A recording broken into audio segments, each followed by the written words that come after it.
friends, Goddess of Awesome here, and today is Friday, March 23rd. It's actually a whole week since I've been home. It's just a few minutes after 9 a.m. so I didn't get home till almost noon last Friday, so almost a full complete week of being home.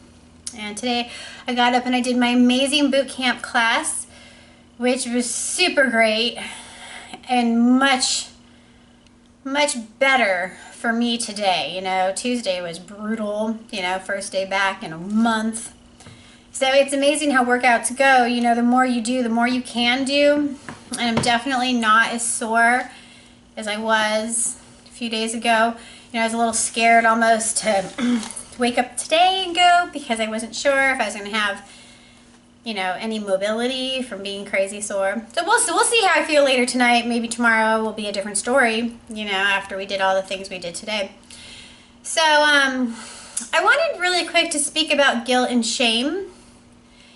You know, I'm always going to be telling you and teaching about releasing shame and guilt, right? You know, there's some things projected onto us with good intentions from our elders that create a lot of shame and guilt in us. And I believe shame and guilt in general inhibits our growth, right? Slows down our personal development.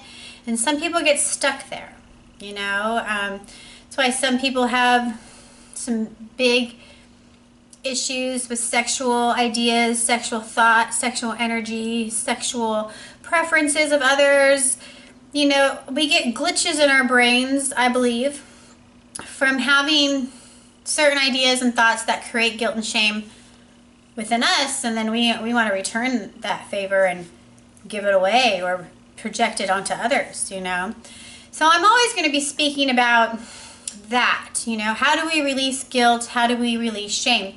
Now, in a whole different hemisphere, I want to talk a little bit about guilt and shame. So sometimes when we don't make it to the gym, like say if I didn't make it to class today, I'd be getting hell for it tomorrow. You know, probably even today, my best friend Jen would be like, where were you? And bad, and shame on you for not coming. I mean, so there's a sliver of shame that we can give to one another, and I believe it must be done in tongue-in-cheek kind of thing, you know, with the intention of razzing somebody. You know, it has to be very facetious when you give that to somebody. Obviously, it's a joke, right? I mean, if I miss class today, my people wouldn't really be wanting me to feel shameful, but there's that sliver of personal accountability that, you know, your classmates might give you a little bit of hell for not making it to class, you know, and therefore we would shame one another, you know, shame each other into make sure we make it to class. You know, now this isn't a collegiate class. We are not getting marked down for attendance, you know. It's really a personal thing, right? Personal accountability. So for me, it was very tempting to not get up this morning. You know, I actually made it to bed last night at 9 p.m. Amazing. That was huge. And I woke up just a few minutes before my alarm, so obviously my body was ready to go. And when I saw it was like 20 till of when my alarm went off, well, that was kind of like, ugh. You know, I don't want to lay there and know I had to get up 20 minutes later. That was a little hard. But I did get up. You know, I did show up. You know, for me, you know, there's all these mental places that I coach myself in. And I have my best friend Jen is a mom, you know. And she's pulling down a full-time job. And I know she handles her house. And, you know, she's got 2 kids. And so for me, I always tell myself, gosh, you know, if she gets up, and she's a diehard, that girl is up, you know. So seldom would Jen not ever come to class. And if she does miss a class, that's probably because she didn't go to bed until 1 or 2 in the morning from having worked on a project or some kind of file she had to deal with, you know. So that's all excusable, right? We could totally excuse each other for that, you know. But for me, I always tell myself, oh, you gotta go, girl. I mean, if Jen is a mom and she's doing all this stuff and I'm not a mom, you know, I don't have any excuse to not get up. You know, at least that's how I feel. So this morning out of class,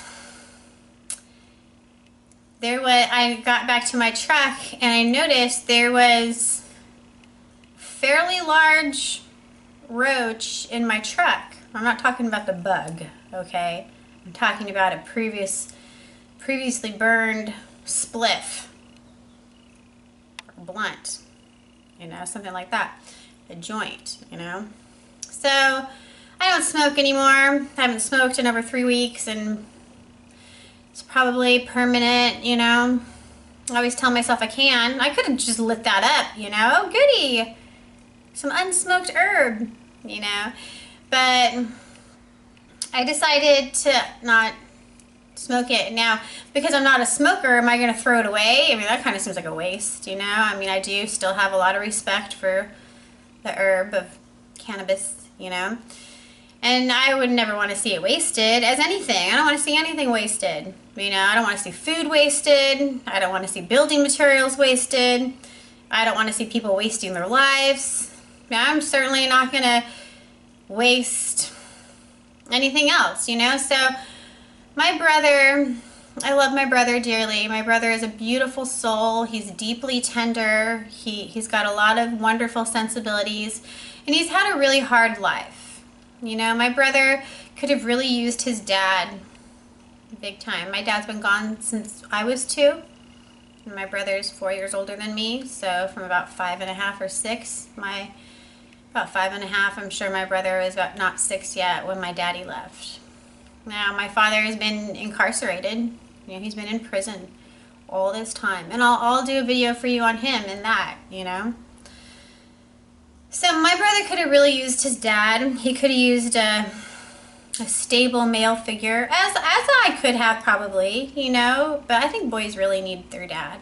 Especially my brother really needed a good male role model and a mentor, you know. I would love still yet to see my brother have a mentor of some nature. You know, he was doing really good in the plumbing field. He was a plumbing apprentice for a long time.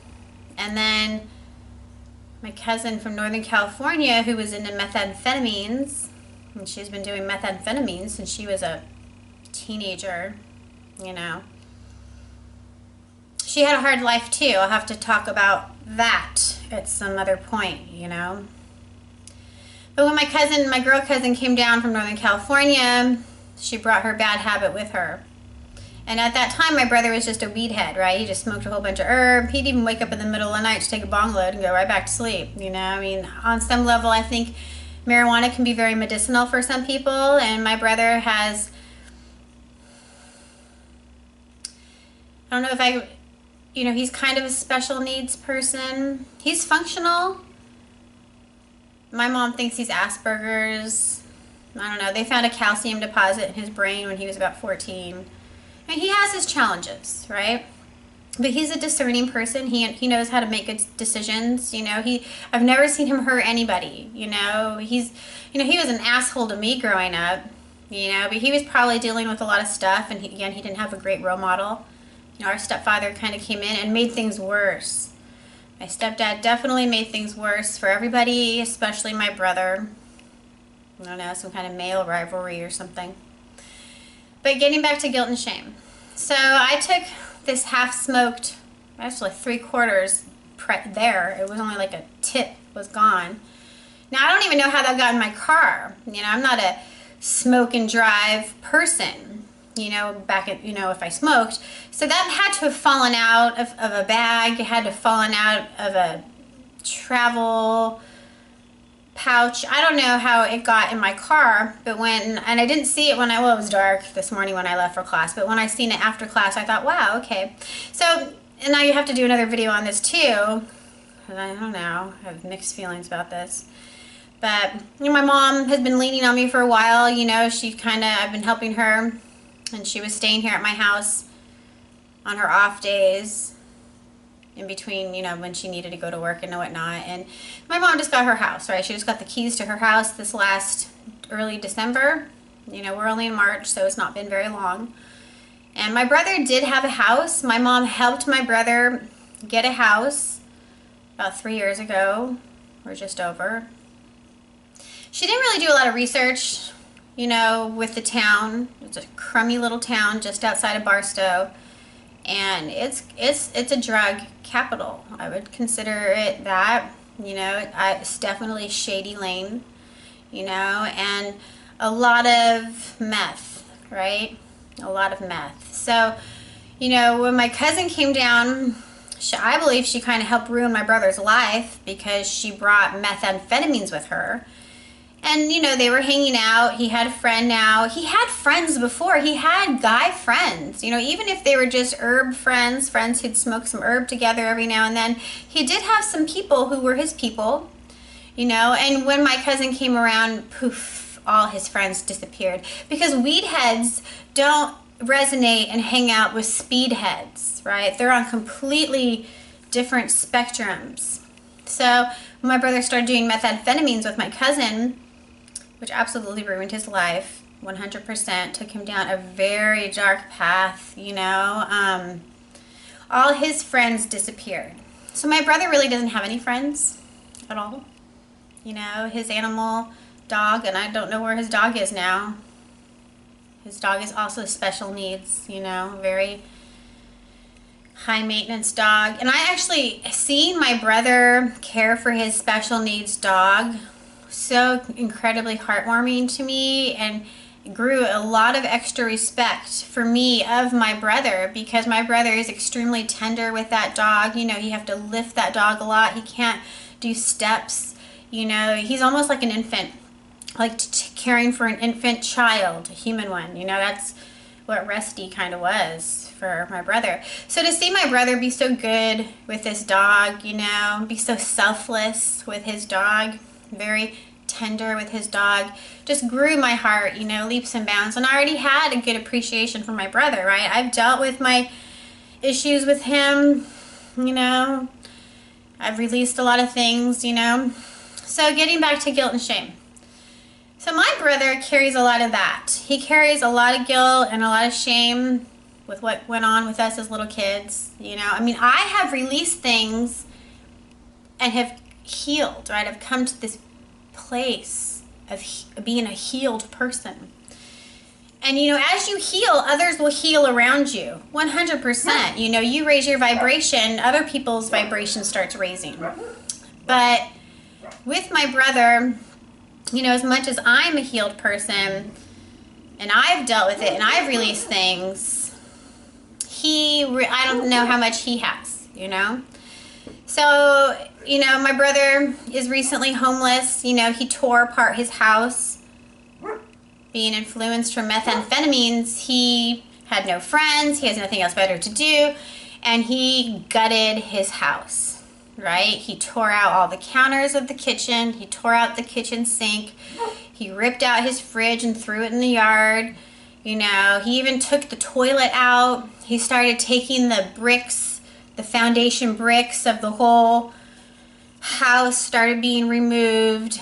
You know, it was already kind of a condemned house when my mom bought it for my brother, and they had every intention on fixing it up. And it was a blessing that I had purchased an RV for my mom a few years back, because legally they couldn't be on this property without an RV because it was condemned. They're not supposed to be in the house sleeping. Now they could be there and do things in the house during the daytime, but at nighttime, legally, they were not supposed to sleep in it. So that's what the RV really served, had a strong purpose there. So because the RV is my mom's, right, my brother had more respect for it, and so he didn't really tear apart the RV, which is good. I mean, he may have damaged it a little here just by being rough, because he's kind of hard on things sometimes. Like, you give him a bicycle, it will be broken soon. I don't think he tries to break his bicycles. He's just a little rough on stuff, you know. So my brother has a lot of guilt and shame. I really do hope he can heal from that and release it. You know, him being recently homeless. Okay, let me say this and then I'll wrap it up because I got to go to computer class. But, you know, my mom moved out, got her house. My brother had torn apart his house. And suddenly, one day, my brother now he's in my neighborhood. You know, the first time he knocked on my door, I honestly thought my mom was just one house away and dropped him off. You know, I love my mother. I absolutely love her so much. And when she's an older person needing care, I will be that for her. She knows this, I've told her this, and I've told my siblings, and she's mine. I will take care of my mother when the day comes that she can't do things for herself, you know, all the way. But right now, she can do things for herself, right? She can walk, she can cook her food, she can wipe her own bum, you know? She can do a lot of things, and I've been helping for a long time, and I am done helping. I can make a lifetime career out of helping my family because I feel like I already have, you know? And I would get me nowhere, right? Keep pushing pause on my dreams, not making you any videos, you know, not finishing my book, you know, not doing the things that I need to do because my family is in so much need, need and desperation, you know? So I've risen up and I've helped my family a lot, and I just have no more availability for that, right? It's almost like me being indentured to my mother for being born. Like I'm supposed to help her forever. You can only help somebody so much before it starts taking away from you, and that's what's happened right now. So, you know, with vibration, she knows, don't come around here. I have nothing for anybody right now. I need all of me. I don't have any time. I don't have any money for anybody. I don't have a room. I have a one-bedroom house. How am I supposed to take on all my homeless family when I have a one-bedroom house? And I have been doing that. I've been in this house for over 5 years now. It's just now at the 5-year mark has she gotten a house, you know? I'm sick of it. I'm sick of having slumber parties in my home when I don't want them. You know, it takes up my time. It takes up my focus. I'm having conversations that I don't need to have and that I don't want to have. You know what I mean? Like I need to focus on what I need to do. So when my brother first showed up, I honestly thought my mom was just down the street. That's not what it was. My mother has literally brought my brother here to my neighborhood to be homeless. He went to Skid Row. He went downtown initially. Like something awful happened to him down there. There's a lot of rough people down there. And people in the stores wouldn't even give him water. Which on some level I understand. On another level that really sucks, right? For humanitarian purposes, that sucks. But you can't keep feeding stray cats, right? Stray dogs, unless you're ready to adopt them and bring them into your home forever. So that's where I'm at with that. I can't offer my brother a place to live right now. I've done it already. I let him live here for 2 years, you know. He helped me get this house.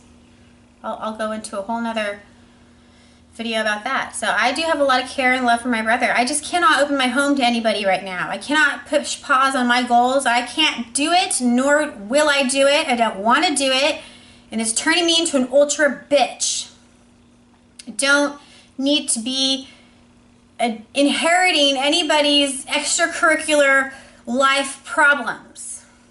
You know, I have enough to do on my own, and I'm tired. So I took my brother this roach that I found because he's come knocking on my door, right? Now, and hasn't done it since the last, he's only done it twice that I know of. But I'm not an ATM. Don't come to my house and knock on my door and expect me to give money. I'm not a weed store. Don't come to my house and knock on my door expecting me to sell you some weed. I don't sell weed.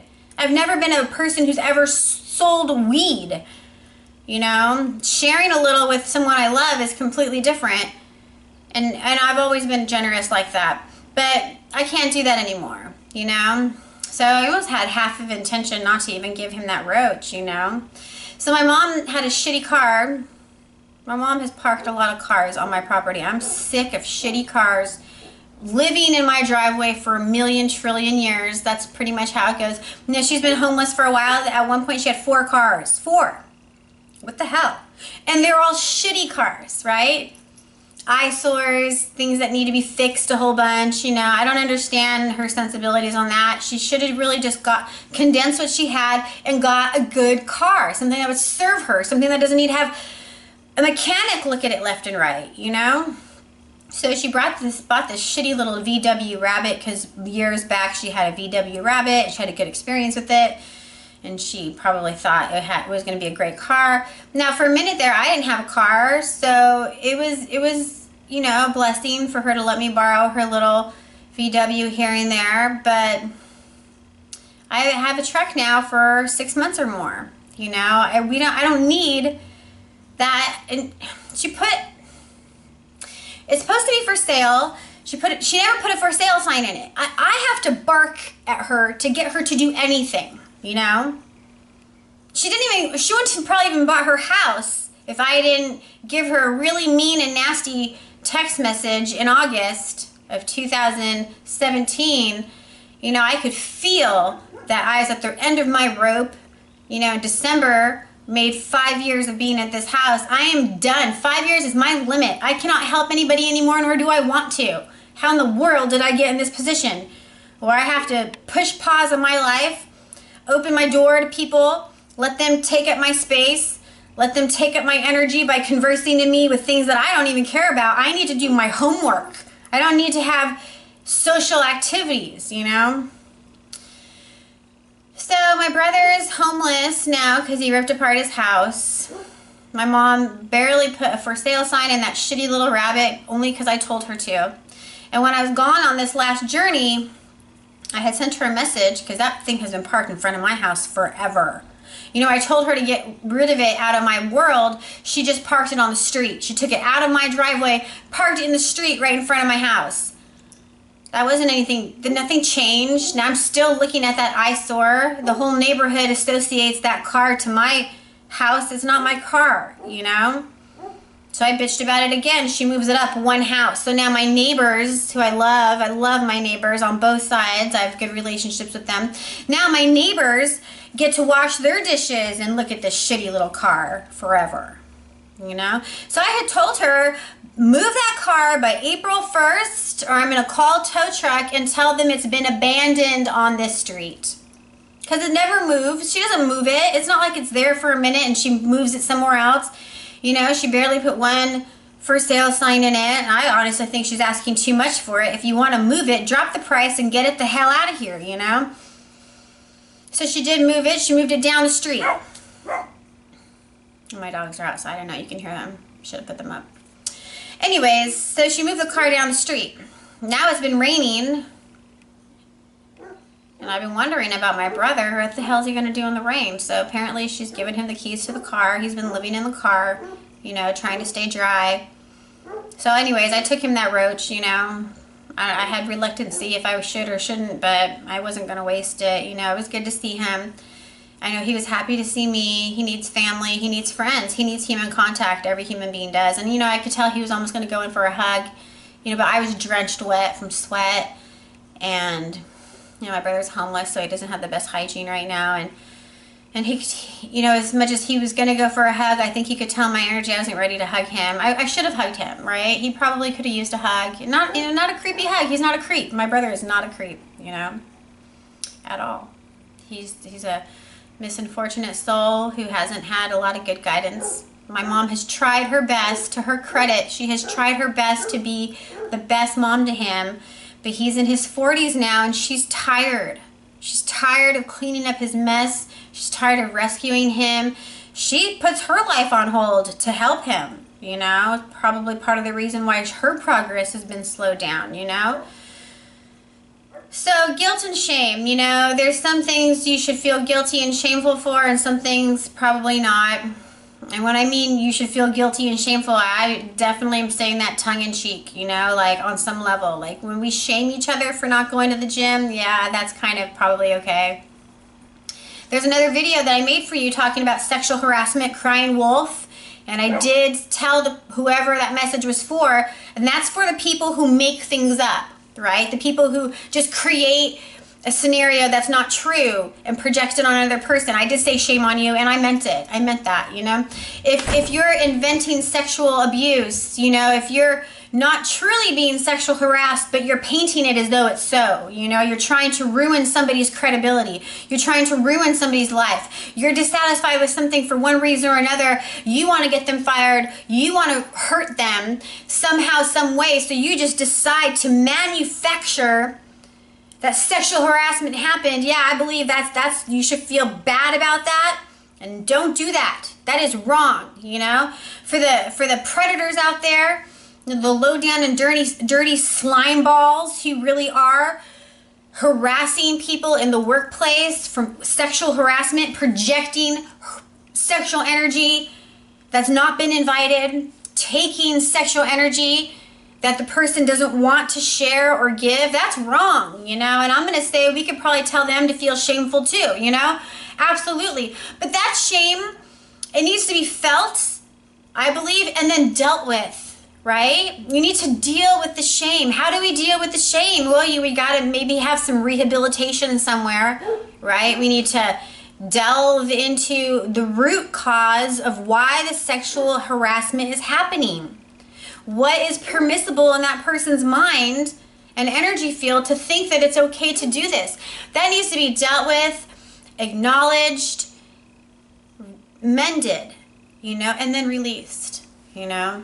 So there are appropriate uses, I guess, on some levels, and it's not big. It's a small sliver of when feeling shameful and feeling guilty about things is appropriate. You know, at this point, my brother, I know he still feels guilty and extremely shameful about what happened between us as kids. You know, I wish for him he could release that. You know, I wish for him he could heal from it. You know, I have. I'm a totally different person. I'm whole with a W in front, you know. So I do resent my mom a little bit for bringing my brother to be homeless on my street. She never even asked if she could dump my brother here. You know, he was living in the mountains for a minute, I think, where I ride my horses probably. And that's not really cool. You know, I ride my horses at night. I know my brother's fine, but what about other people? I don't know. I don't know about other homeless people. And you know, you think that methamphetamines doesn't exist in nicer neighborhoods. There's methamphetamines everywhere. And I know he wants to get off of it, right? He doesn't want to be that person. He doesn't want to use that drug. He doesn't want to be around people like that. But there's a lot of homelessness happening here on my street. It's not just him. You know, there's a shady lane just up the way. You know, there's a laundromat that's scary as hell to go into. Why? Because there's a whole bunch of undesirables hanging out. You know, if I go wash my horse stuff there, I take my big dog. I need to. I don't feel it's safe as a lone female to go in anywhere nearby. So what I'm trying to say is just one street up, there's a whole slew of methamphetamine people. You know, if he wanted to be a methamphetamine person, it wouldn't be hard. So moving him from a different location probably helps them. But if you're a person who's going to seek that, or if you're vulnerable to it, you're going to indulge in it no matter what, you know. So I know my mom's at her wit's end with my brother, but bringing him here to be homeless on my street, I find that completely unacceptable. I'm not his parent. You know, I have a lot of feelings for the welfare of my mom. It's been very distracting for me to try to help her. It weighs on my heart, you know. It's in my head. It's hard not to think about. Now that she's gone and I could feel better about that, poof. Just like the law of vacuum. She goes away and woof. Now my homeless, needy brother is here, and I get to see him in the rain, and I get to see his misery, and I get to see his uncomfortableness, and I get to see his lack, and I get to see him struggle, and it hurts. It absolutely hurts my heart, and it's very mentally distracting. And on some level, I feel guilty. Should I be offering him my garage, you know? Well, he lived here for 2 years in the garage, and he drove my neighbors absolutely insane, you know? Almost tarnished a good relationship because my brother vents, right? He speaks out loud. Now, he doesn't really talk to himself and answer himself. He doesn't do that, you know, but he does talk to himself. And if you don't know him, that could probably seem intimidating, you know, and scary and a whole bunch of uncertainty.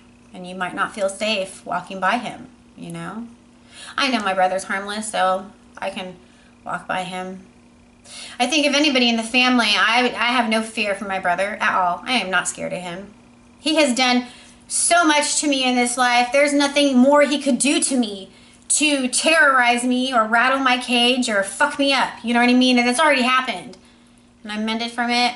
So at this point, you know, I am my brother's bestest friend. He will tell me that. He'll tell everybody I'm his best friend, and I am probably, for him, I am his best friend. Now, I have lots of best friends, but I absolutely count my brother as one of them. You know, he's a best friend to me, and I absolutely look out for him. And should the day come that my finances are plentiful and I can buy a humongous property, I probably wouldn't bat an eyelash about making him a cabin, putting in the far, far, far corner. And I'm talking about major acreage here.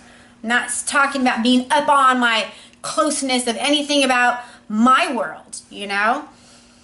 I mean, tucking him in a valley where he could have a cabin and he could live not being harassed, you know, by cops telling him he needs to leave, you know, or anything like that. I probably would offer him a hired hand job, right?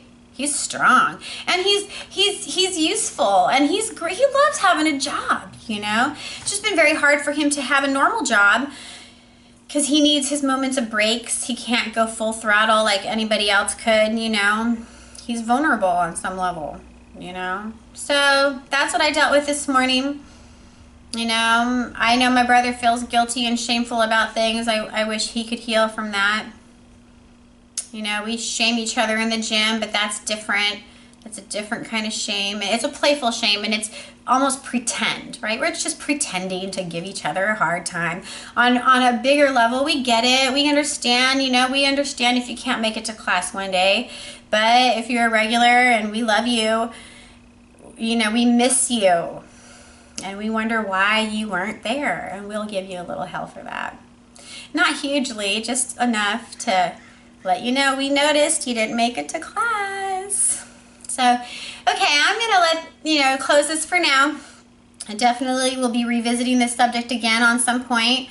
I have a computer class that I'm gonna go catch right now at the Apple Store. I have my startup disk. I still have never been able to find how to get the data off of that. I don't know what's happening there, so I'm gonna go fix that right now, and I'll be back. I'll be back for another update. Today is March 23rd. My baby dog turns 11 today, so I'll probably sing him happy birthday with you here as soon as I get back from computer class. Okay, so I am the Goddess of Awesome.